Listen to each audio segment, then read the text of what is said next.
Hello, gorgeous.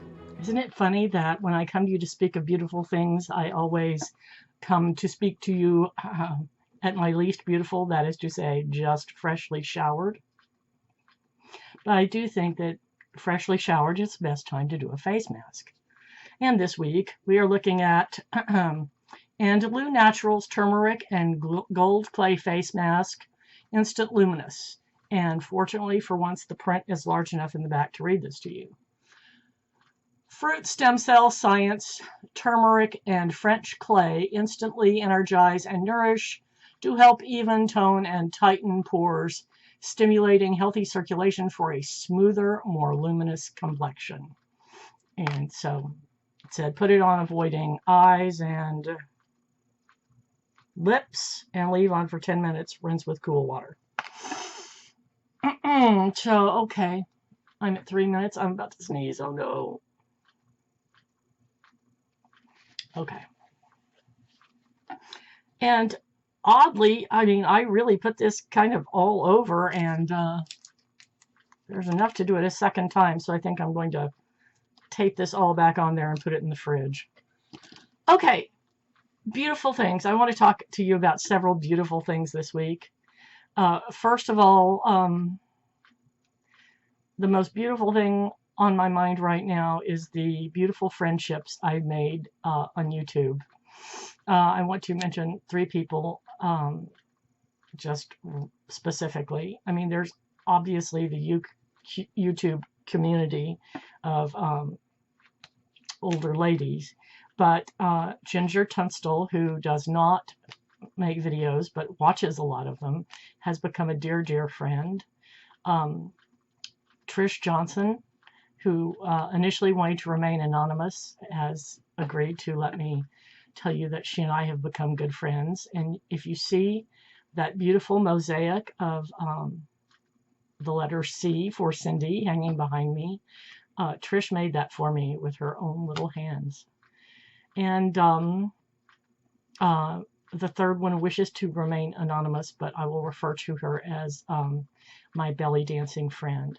Anyway, ladies, I love all 3 of you, and I value your friendships.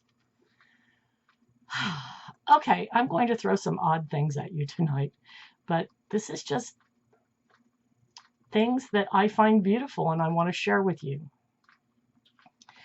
First, I want to tell you about one of my favorite books. Some years back, I would say about 20 years ago, I decided that I wanted to make it my mission to read a book by Charles Dickens every summer, and that hopefully, you know, I'd make it through all of them. And I think it's 4 or 5 years ago that my book for the summer was A Tale of Two Cities, written in 1859. And I'm going to give you the little Wikipedia description. It's set in London and Paris before and during the French Revolution. And the novel depicts the plight of the French peasantry, demoralized by the French aristocracy in the years leading up to the Revolution. Then the corresponding brutality demonstrated by the revolutionaries toward the former aristocrats during the early years of the Revolution, and many unflattering social parallels within life in London during the same period. So London and Paris being the 2 cities. And I just want to say that that makes it sound rather boring. What's interesting is the characters that Dickens puts into this situation. It's some of his greatest writing, in my humble opinion. I want to say that if you're put off by Dickens, that it's one of his shorter novels and it's a very easy read. You're probably familiar with the first line. It was the best of times, it was the worst of times. Actually, that's only part of the first line. The first line and the first paragraph are the same thing, and I'm going to read it to you in its entirety because that might encourage you a little more to want to read it. It was the best of times, it was the worst of times. It was the age of wisdom, it was the age of foolishness. It was the epoch of belief, it was the epoch of incredulity. It was the season of light, it was the season of darkness. It was the spring of hope. It was the winter of despair. We had everything before us. We had nothing before us. We were all going to direct to heaven. We were all going direct to the other way. In short, the period was so far like the present period that some of its noisiest authorities insisting on its being received for good or for evil in the superlative degree of comparison only. So there you have it. I think it's a great, great novel, and I would encourage you to read it. Another beautiful thing, totally, totally different thing, and you've heard me talk about this every couple months in my empties, but Mona Loren. My allergies are usually from August or September through October or November. And I've been doing very well, but earlier this week I woke up with a sore throat. So I doubled up on my Mona Loren. Well, I take one a day. And actually I tripled up. I took one midday and one in the evening too. And gargled with Listerine and took a swig of elderberry syrup and woke up with the same thing the next morning, did the same thing again, and now it's gone. Thank you, Mona Loren. And thank you, Elle is for Living, for recommending it. Now, Elle does not do the same thing as I do. Elle does not take it daily. She only takes it when she starts to feel sick. But the way I tend to catch everything, I just think it's a good idea to take it every day and bounce things up when I start to get sick. We're drying nicely. All right. I'd also like to speak to you today about one of my favorite actresses. And the reason for that is they've been showing her movie Bells Are Ringing a lot lately on Turner Classics.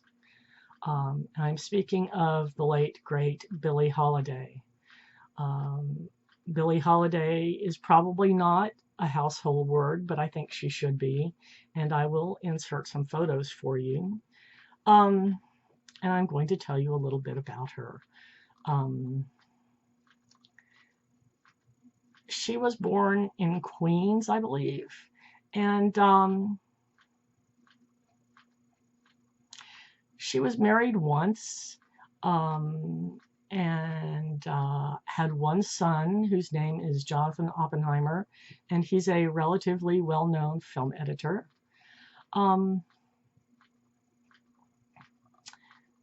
She was born June 21st, 1921, and passed away June 7th, 1965, of breast cancer.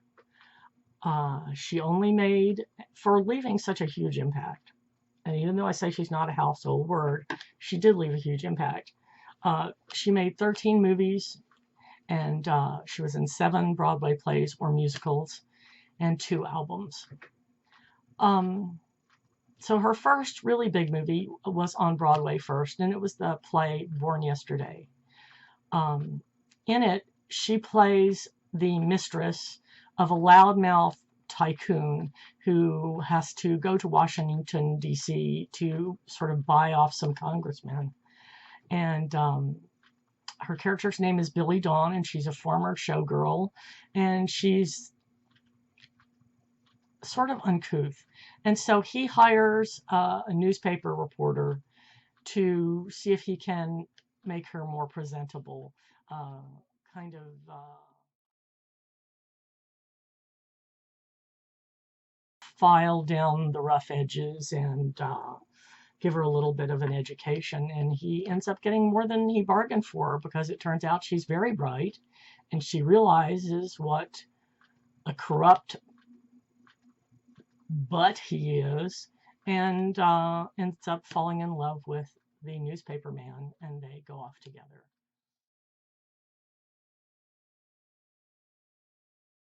So this was later made into a movie.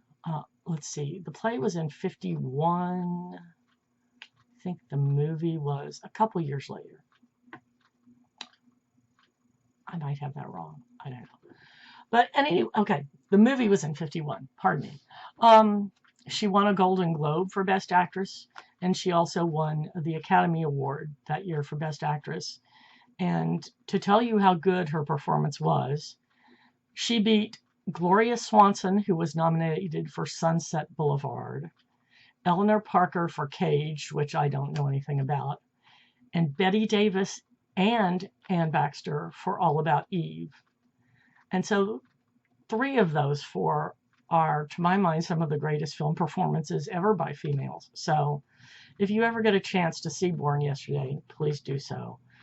And then the other one I mentioned was, I don't know if I mentioned it was William Holden playing the handsome newspaper reporter. So then in 1957, she was in Bells Are Ringing on Broadway. And that's a musical about a young lady who works for one of these telephone answering services. And she's a person with a very sweet disposition. And so she spends her time trying to solve life problems or provide helpful hints to her clients, and ends up falling in love with one of them, who is a playwright. And he's very fond of her too, except that he thinks that she's an old lady that he refers to as Mom. So you can imagine what ensues with this. On Broadway, she won Best Actress, and the male lead was played by Sidney Chaplin, son of Charlie. And they made this into a movie 3 years later. And Sidney Chaplin, whom she had been dating, was not really interested in being in it. And they were looking for somebody with a bigger name anyway, so they cast Dean Martin. And it's a tad dated, but it's so charming that it sort of doesn't matter. So if you ever get a chance to watch that, please do. It might be, for those of you who have like on demand, it might be on demand through the end of the month on TMC. Judy Holliday, by the way, had an IQ of 172. She said, "It took a lot of smarts to convince people that her characters were stupid." So that's it for this month's beautiful tidbits. I'm going to wash this off and we'll see how luminous I am, because it's been over 10 minutes now. I'll be right back. Okay, hi, I'm back. Okay, let me check in the mirror and check the condition of these pores and see if they've disappeared. It did a number on the pores, I'll tell you. They look considerably reduced. Okay, so this is a winner because of this whole situation. I hope that they end up putting it in a tube. And let me also say that I have been using this same serum for, yeah, here it is right here, for a couple weeks now. And at this point, I would put it in among my top 3 serums of all time. So, and it is a cruelty-free product, and I'm really impressed. This is good. This is one that if they would start selling this in a tube, I would keep around and use regularly. So that's it for this week. I will list Cheryl's link below as soon as she gives it to me. If I don't have it yet, go check out her channel. That's Cheryl Coyote. Because we post these videos at the same time. Every other Sunday. Love y'all. Bye.